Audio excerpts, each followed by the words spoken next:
Have you ever booked a flight, only to find out the destination slammed the door in your face? Where in the world might our friendly maple leaf flag lose its welcome sign in 2025? From bitter diplomatic spats to ongoing wars, we'll uncover the 10 countries that officially or practically have barred Canadian travelers this year. You'll hear the real reasons from government advisories to one-upmanship between nations. Did you know, for example, that Canada actually urged citizens to avoid all travel to Syria and Afghanistan? Yep, more on that in a bit. These surprises will make you rethink your next vacation plans. Quick question for you. Which country do you think tops this No Canadians list? Type your guess in the comments below. It might not be the one you expect. And here's the kicker. What exactly led each nation to give Canadians the boot? Stay tuned, because we'll answer that suspenseful question in each segment.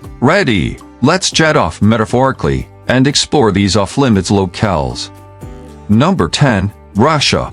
What's cooler than being friends with Russia? Well, apparently being banned by Russia. In 2024, Moscow made it official. It imposed a permanent entry ban on 99 Canadian citizens. That's right, the Kremlin singled out down scenes of Canadians, mostly officials, business people and academics, after Canada slapped sanctions on Russia over Ukraine. The state news agency TASS quoted Moscow boasting that Canada's leaders are Russophobic, so they'd stop those involved in Ottawa's anti-Russian course. In other words, if you're not one of those 99, you can still visit, but relations are icy. On top of that, Global Affairs Canada warns Canadians to avoid all travel to Russia anyway. Due to the war in Ukraine and terrorism risks, so much for friendly relations. Next time you're dreaming of red square selfies, double-check those advisories. Number 9. North Korea.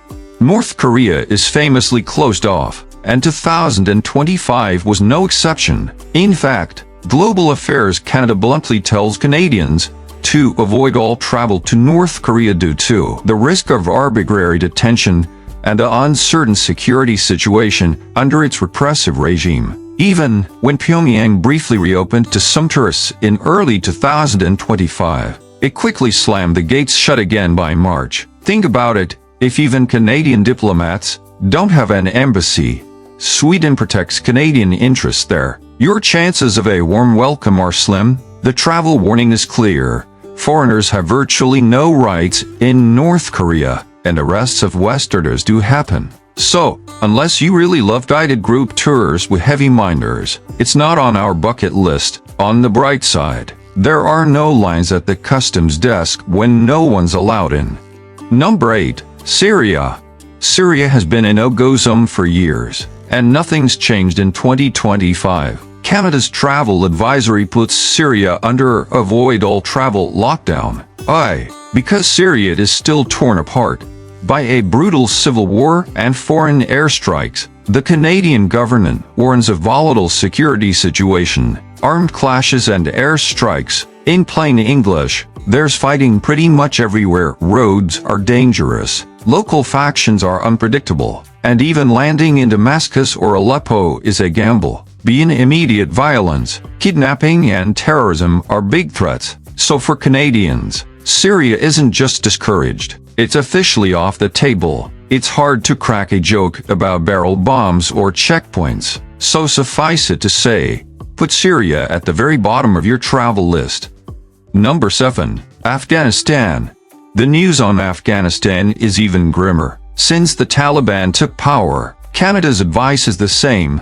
Avoid all travel to Afghanistan. Kabul and Bayan are highly unstable, with a very high risk of terrorist attacks, armed conflict and kidnapping. Worsening things, the de facto government has been known to arbitrarily detain Westerners on suspicion of espionage or moral violations. In fact, Canada's embassy has suspended operations entirely, so there's literally no diplomatic protection if you run into trouble. In short, unless you're an action movie hero, which, let's face it, most of us aren't, Afghanistan is way off any safe itinerary. The one bright spot, no airline snacks to complain about. Because no commercial flights, none, are operating safely from Afghanistan right now. Number 6. Yemen. Another Middle Eastern hotspot, Yemen. Here too, Canada says avoid all travel due to ongoing armed conflict, terrorism, and kidnapping. A decade-long civil war has turned cities like Sana'a and Aden into frontline battle zones. Rebel groups and terrorists roam freely, and even truce agreements fall apart fast. Canada's notice is blunt: if you're in Yemen, leave the country if it's safe to do so. Basically, no glamorous desert adventures here that includes 5-star resorts. The airline routes that did exist are often interrupted by missile fire, so unless you're filming the next Indiana Jones, Yemen's not waiting for your travel vlog. Number 5. Sudan.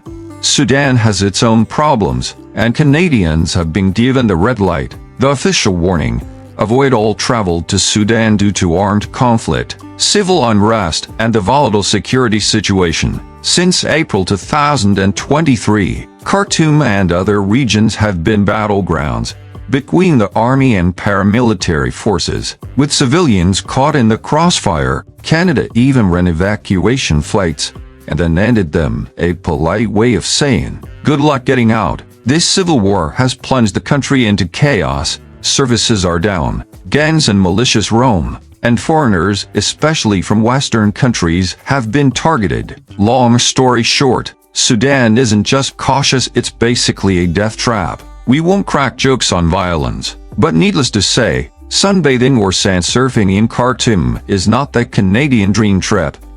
Number 4. Ukraine. Yes, even Europe has its no-go for Canadians zone right now. Ukraine. Because of Russia's full-scale invasion, Canada's travel advisory is to avoid all travel to Ukraine. It's the first European country on our list, but war didn't stop at the Ural Mountains. Canadian sources note that missile strikes can hit cities anywhere in Ukraine, and Ukrainian airspace is literally closed. Major cities like Kyiv or Odessa aren't safe travel destinations when bombs are a regular threat. Canada's government warns Canadians there are combat operations everywhere. This isn't tourist hiking, it's active war. On the plus side, Canadians can support Ukraine via donations or cyber skills, but visiting, not recommended until peace returns. Number 3. Iraq.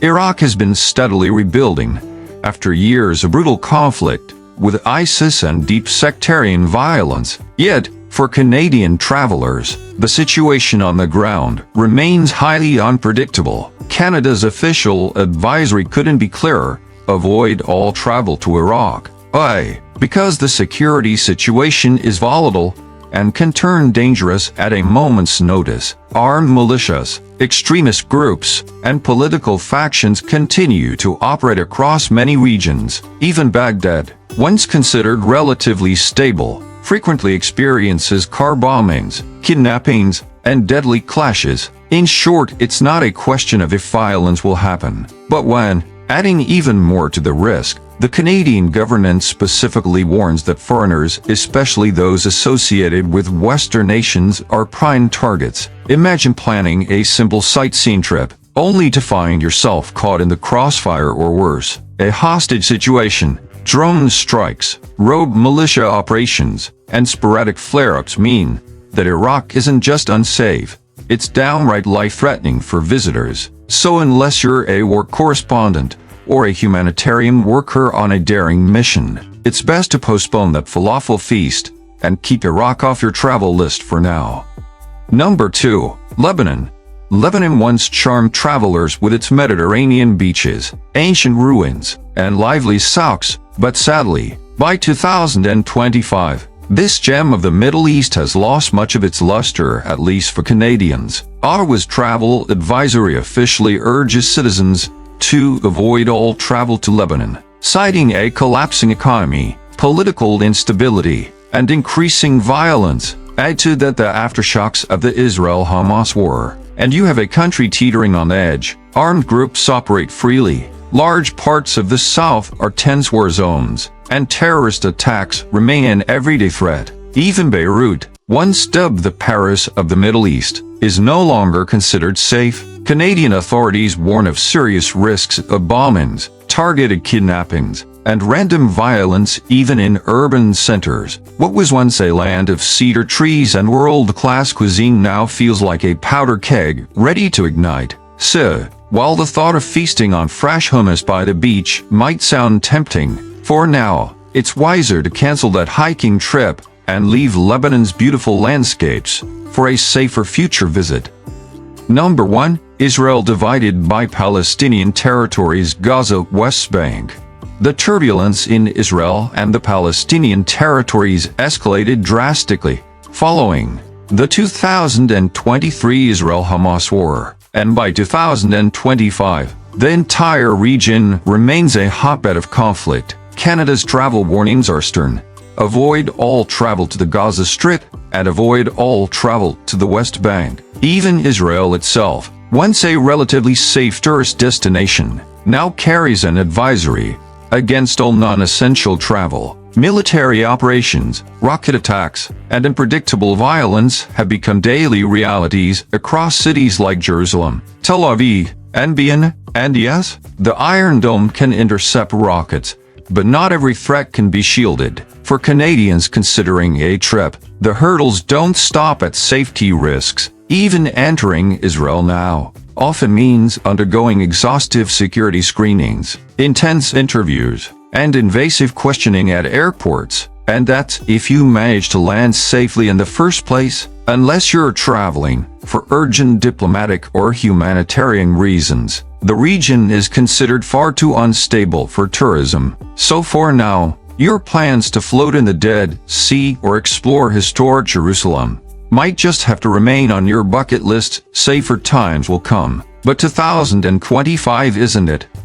Whew, that was a whirlwind tour of the globe's no-go zones for Canadians in 2025. Each country has a unique story, war, sanctions, or swirling conflicts. We hope this video helped demystify the headlines. If you learned something new or just enjoyed our slightly sarcastic take, be sure to smash that like button and subscribe for more global travel insights. Share this video with friends who love adventure. They'll thank you for the heads up before booking a trip. Comment below your thoughts. Were you surprised by any of these countries? And what country do you think Canadians might be allowed into tomorrow? Thanks for watching Discovering the Earth. See you in the next video, where we hopefully visit safer shores.